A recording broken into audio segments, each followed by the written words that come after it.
بسم اللہ الرحمن الرحیم۔ السلام علیکم ورحمۃ اللہ وبرکاتہ۔ عقائد سے متعلق چند ضروری اصطلاحات آج کے بیان میں ہم سنیں گے۔ ایمان کسے کہتے ہیں، کفر کسے کہتے ہیں، ضروریات دین کسے کہتے ہیں، ضروریات مذہب اہل سنت سے کیا مراد ہے، شرک کے کیا معنی ہے، واجب الوجود کے کیا معنی ہے، نفاق اور مرتد کی کیا تعریف ہے۔ ایمان لغت میں تصدیق کرنے یعنی سچا ماننے کو کہتے ہیں۔ ایمان کا دوسرا لغوی معنی امن دینا ہے، کیونکہ مومن اچھے عقیدے اختیار کر کے اپنے آپ کو ہمیشہ والے عذاب سے امن دے دیتا ہے، اس لیے اچھے عقیدے کو اختیار کرنے کو ایمان کہتے ہیں۔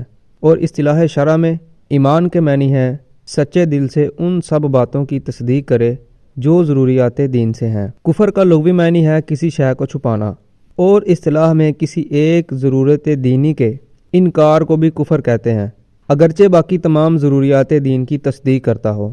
جیسے کوئی شخص اگر تمام ضروریات دین کو تسلیم کرتا ہو مگر نماز کی فرضیت یا ختم نبوت کا منکر ہو، وہ کافر ہے، کیونکہ نماز کو فرض ماننا اور سرکار مدینہ صلی اللہ علیہ وآلہ وسلم کو آخری نبی ماننا، یہ دونوں باتیں ضروریات دین میں سے ہیں۔ ضروریات دین سے مراد اسلام کے وہ احکام ہیں جن کو ہر خاص و عام جانتے ہوں، جیسے اللہ عز و جل کا ایک ہونا، انبیاء کرام علیہ الصلاۃ والسلام کی نبوت، نماز، روزے، حج، جنت، دوزخ، قیامت میں اٹھایا جانا، حساب و کتاب وغیرہ۔ مثلا یہ عقیدہ رکھنا بھی ضروریات دین میں سے ہے کہ حضور رحمت للعالمین صلی اللہ علیہ وآلہ وسلم خاتم النبیین ہیں، حضور اکرم صلی اللہ علیہ وآلہ وسلم کے بعد کوئی نبی نہیں ہو سکتا۔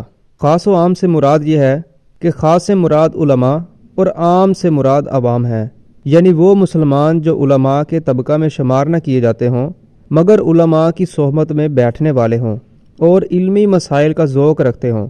وہ لوگ مراد نہیں جو دور دراز جنگلوں پہاڑوں میں رہنے والے ہوں، جنہیں صحیح کلمہ بھی پڑھنا نہ آتا ہو، کہ ایسے لوگوں کا ضروریات دین سے نہ واقف ہونا اس دینی ضروری کو غیر ضروری نہ کر دے گا۔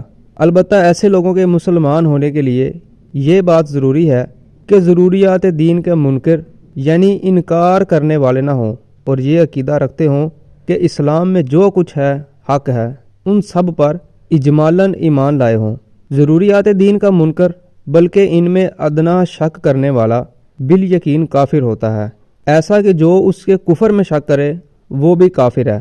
ضروریات مذہب اہل سنت سے مراد یہ ہے کہ ان کا مذہب اہل سنت سے ہونا سب عوام و خواص اہل سنت کو معلوم ہو، جیسے عذاب قبر، اعمال کا وزن وغیرہ۔ ضروریات مذہب اہل سنت کا جو منکر ہے وہ بد مذہب اور گمراہ ہوتا ہے۔ شرک کا معنی ہے اللہ کے سوا کسی کو واجب الوجود یا مستحق عبادت، کسی کو عبادت کے لائق جاننا، یعنی الوہیت شان خدا بندی میں دوسرے کو شریک کرنا، اور یہ کفر کی سب سے بدترین قسم ہے۔ اس کے سوا کوئی بات کیسی ہی شدید کفر ہو، حقیقتاً شرک نہیں۔